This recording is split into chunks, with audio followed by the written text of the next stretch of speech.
Hello' everyone, আজি মই আপোনালোকৰ বাবে এটি ভিডিঅ' লৈ আহিছোঁ চাদৰত কেনেকৈ দহি বটিব পাৰি।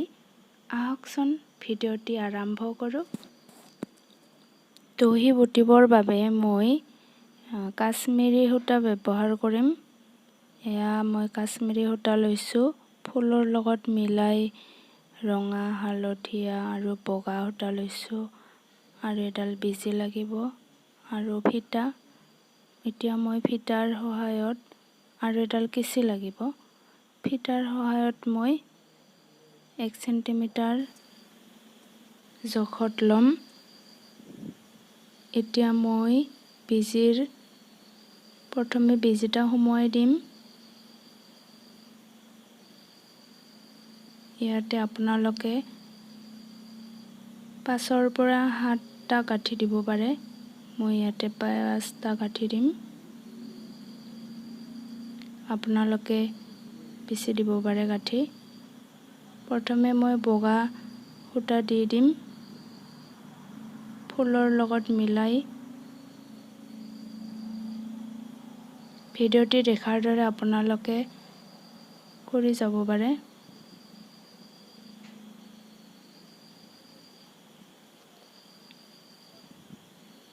এতিয়া মই ইয়াতে 3ৰ পৰা 4টি গাঁঠি দিম। অলপ লাহেকৈ টাইট কৰিব, নহ'লে সূতাটি ছিঙি যাব পাৰে। এতিয়া মই অলপ টিপি ধৰি আগফালটো টিপি ধৰি বেজীৰ সহায়ত এটি মুঠা মাৰিম। তলৰ পিনে সোমোৱাই ওপৰেদি উলিয়াব লাগিব। এনেকৈ 3ৰ পৰা 4টি গাঁঠি দিব পাৰে। মই ইয়াতে 3টি গাঁঠি দিম।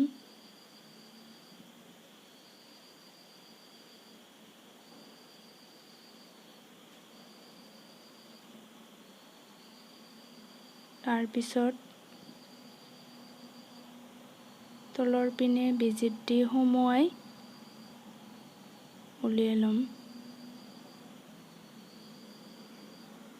এয়া দেখিছে। এতিয়া সমান জোখত কেঁচিৰে কাটি দিলে হ'ল।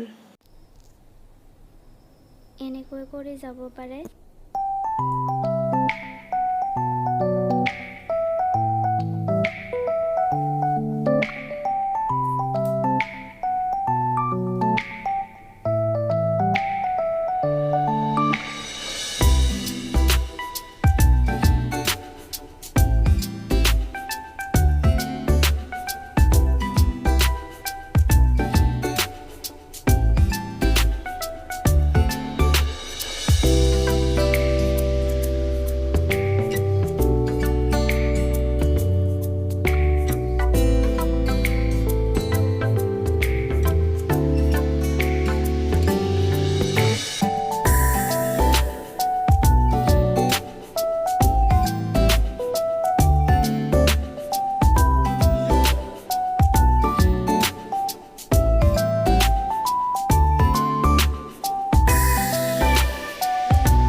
এয়া ফ্ৰেণ্ডছ, মোৰ দহি বটা হৈ গ'ল।